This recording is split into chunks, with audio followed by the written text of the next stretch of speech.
Buenas noches, alumnos, sean bienvenidos a la presente clase. Soy el licenciado Vicente Vázquez. Como parte del curso de Derecho Procesal Penal, corresponde desarrollar el tema del control de las resoluciones judiciales, para lo cual se tratará de sintetizar los aspectos más relevantes. General de la impugnación. El derecho de impugnar. Esto conlleva a hablar de legitimación, es decir, del titular del derecho a recurrir.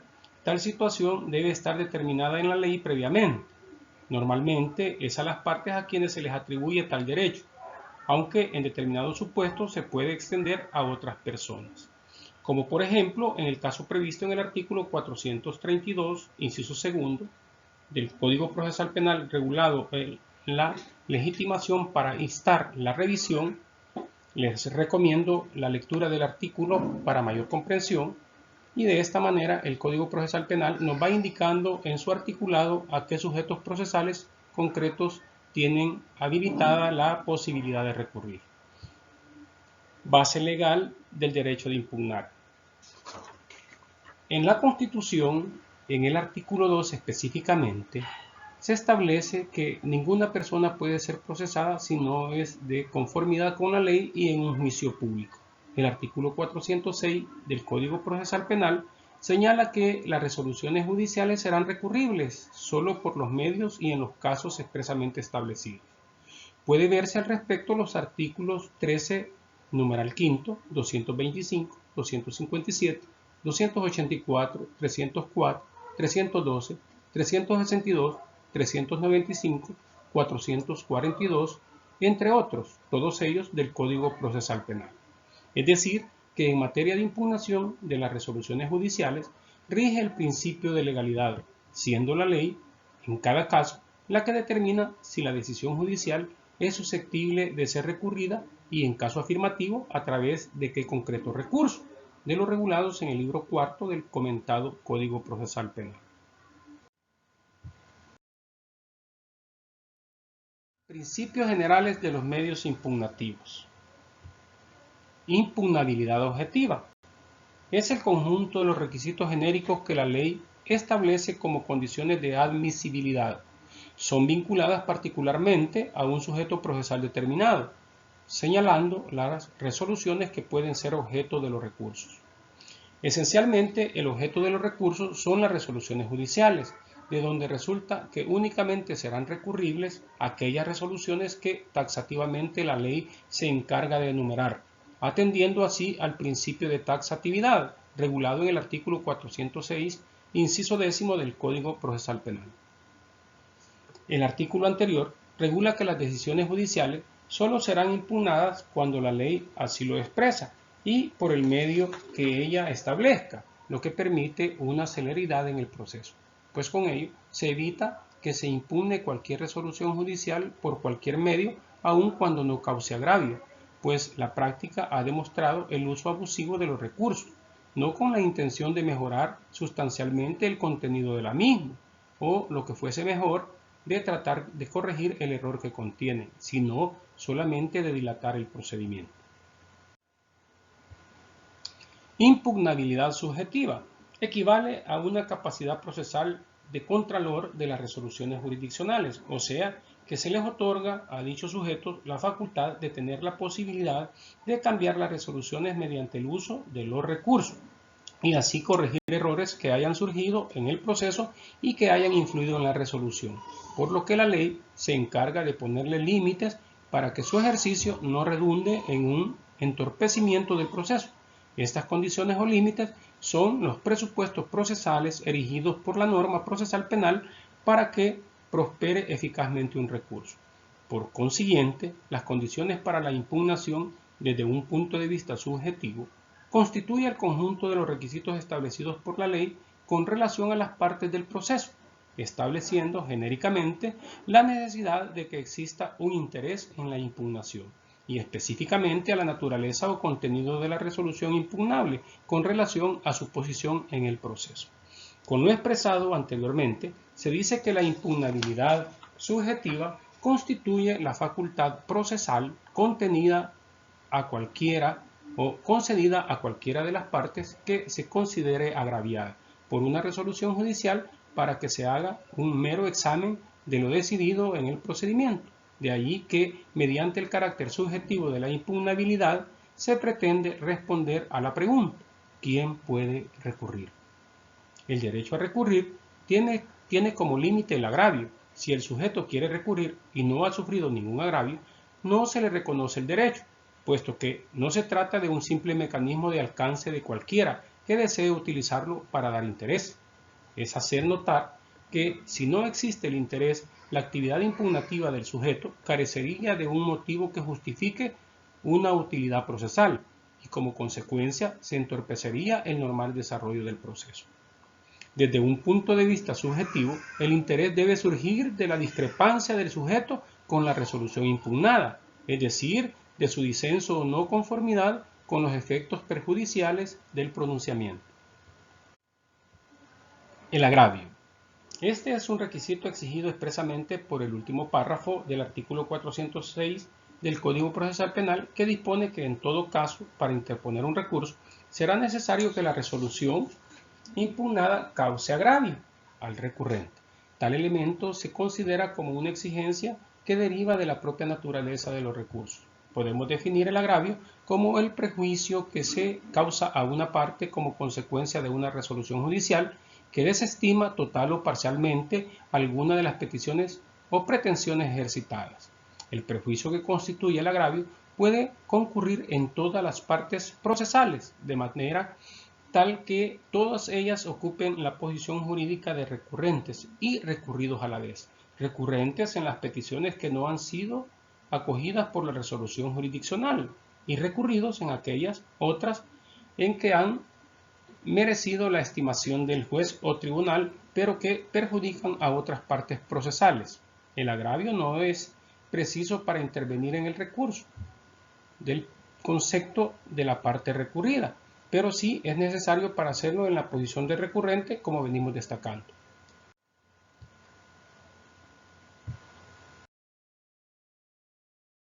Condiciones de interposición. Los recursos deberán interponerse bajo pena de inadmisibilidad en las condiciones de tiempo y forma que se determina con indicación específica de los puntos de la decisión que sean impugnadas. Si existen defectos u omisiones de forma o fondo, el tribunal que conoce del recurso lo hará saber al recurrente, fijándole un plazo de 3 días contados a partir de la notificación para que subsane los defectos u omisiones de que se trate. La inadmisibilidad no podrá ser decretada por el juez que emitió la resolución impugnada, sino por el tribunal que conocerá del recurso. Requisitos. Estos requisitos están comprendidos por un acto con exigencias formales, o sea que debe satisfacer determinadas formalidades exigidas bajo sanción de inadmisibilidad. El artículo 407 del Código Procesal Penal señala que los recursos deberán interponerse bajo pena de inadmisibilidad en las condiciones de tiempo y forma que se determina, con indicación específica de los puntos de la decisión que sean impugnadas. Las causales generadoras de la inadmisión del recurso pueden obedecer a distintas causas. Cuando el impugnante carece del derecho a recurrir, es decir, que no posee calidad habilitante de poder recurrir, en virtud de que dicho derecho no se encuentra establecido en la ley, si el recurso se interpone fuera del plazo legalmente establecido, esto sucede cuando el recurso se interpone fuera del plazo máximo que concede la ley para poder recurrir una resolución judicial. Si no se han observado los requisitos formales exigidos y estos no son subsanados en el plazo de 3 días fijados por el tribunal que conoce del recurso, en este caso se encuentra presente una prevención hecha por el tribunal que conocerá de él. Sin embargo, dicha prevención no fue evacuada dentro del parámetro establecido en la norma. Si la resolución impugnada no es susceptible de ser recurrida, esto supone que la resolución judicial taxativamente no puede ser recurrida en virtud que la norma no lo permite. Los motivos son diversos y en principio, según el cual se trate, da lugar a un medio impugnativo diferente. En general, y pese a discrepancia de una doctrina minoritaria, los motivos de impugnación suelen dividirse así: vicios in procedendo y vicios in judicando. estos vicios en el derecho romano ya conocían la distinción entre sentencia nula por vicios de forma y la sentencia injusta por vicio injudicando. Se trata de errores que pueden existir, por un lado, en los procedimientos, por otro lado, al juzgar en el juicio que constituye la decisión. Es lo que otros autores en general, tal como lo establece la doctrina italiana, distinguen como vicios de la actividad o del juicio del tribunal. Otros hablan de infracción o error en el fondo o en las formas, tal como sucede en la legislación española. Digamos entonces que el error injudicando es un error sobre el fondo y consiste normalmente en una violación a la ley, desaplicándola o aplicándola erróneamente. Dicho en otras palabras, el error indicado puede consistir sea en la aplicación de una ley inaplicable, la no aplicación de la que fuere aplicable.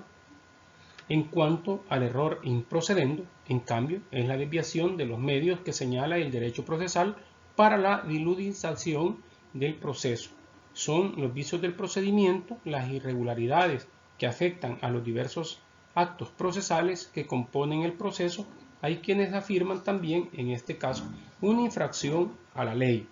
Recalcan que, por un lado, toda violación procesal influye en el juicio y por el otro, que como, en definitiva, el destinatario de la norma es el juez, cuando juzga mal, viola también la ley procesal, que como primera regla dispone que se debe juzgar conforme el derecho. No obstante, la mayoría de los autores mantienen la distinción, la cual por otra parte es adoptada en las leyes positivas, al punto que se juzgan, sancionan y depuran de muy diferente manera los vicios de forma que los de fondo, es decir, los errores de procedimiento y de juzgamiento. Inclusive son diversas las consecuencias de los referidos errores. Así, la infracción a las formas improcedendo, que provoca la nulidad, la invalidación, lleva generalmente al indicius rescindeus, de carácter negativo, que lo reduce a la anulación del acto en infracción y normalmente tiene como efecto secundario que el proceso debe retrogradar dado que se cometió un error. En cambio, el vicio de fondo, error injudicando, provoca la revocación, el indicium resorciorium, o sea, la corrección directa del error, revocando la decisión que provoca el agravio o injusticia y colocando otra en su lugar. Fundamentación. El acto de interposición de recurso deberá contener la manifestación de la voluntad de recurrir y la especificación de los concretos puntos de la decisión que son impugnados, así como habrá de expresar los argumentos en virtud de los cuales se insta la estimación del recurso, la motivación, sin que sean factibles escritos en los que únicamente se haga constar la intención de recurrir, y que en definitiva imposibilitan conocer al Tribunal Superior los motivos en virtud de los cuales se disiente de la resolución que se impugna a los efectos decisorios del recurso formulado. En esa línea de ideas debe entenderse que no basta únicamente interponer el recurso, sino que el recurrente debe de fundamentar de forma clara los motivos por los cuales se considera agraviado por dicha resolución, ya sea por motivos de hecho o de derecho, según corresponda al tipo de recurso invocado.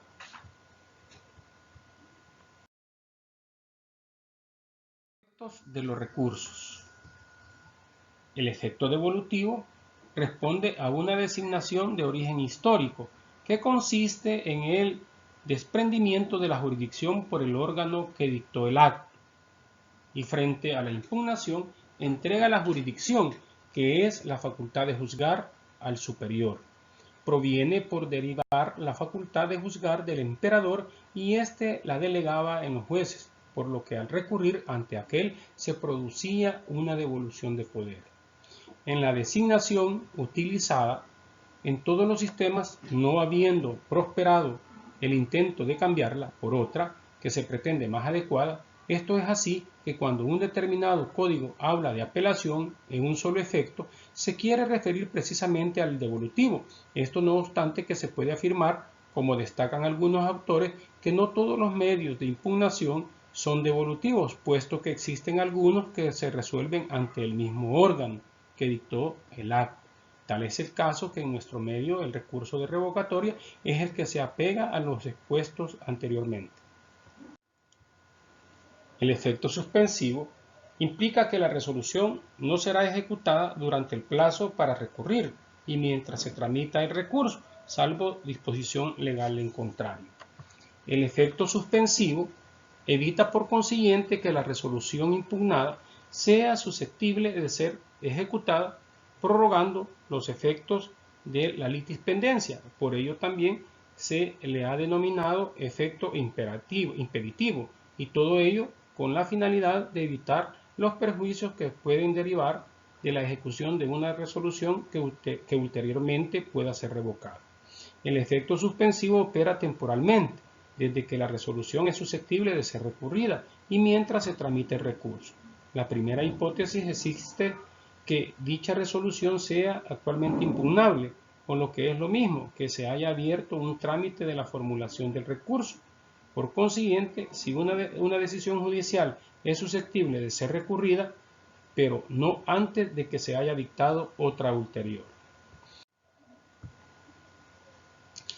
El efecto extensivo tiene aplicación cuando existen coimputados. El recurso interpuesto por uno de ellos favorecerá también a los demás, a menos que se base en motivos exclusivamente personales.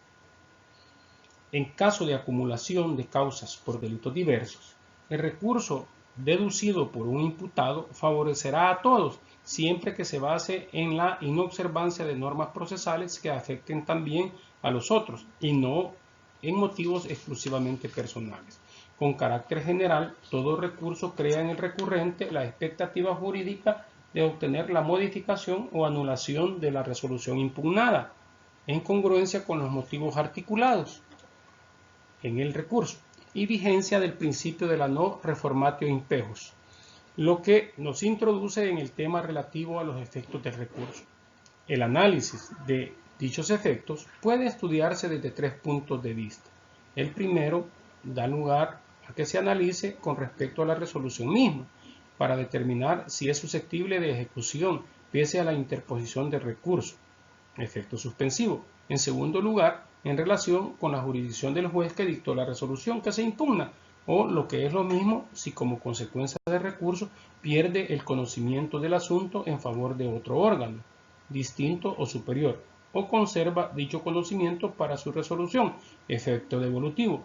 Y por último, si la decisión dictada por el tribunal afecta únicamente al recurrente u otras personas ligadas con él en una misma situación jurídica, efecto extensivo o comunicante. En esta clase se les transmitirá un video en YouTube, el cual destaca los temas tratados.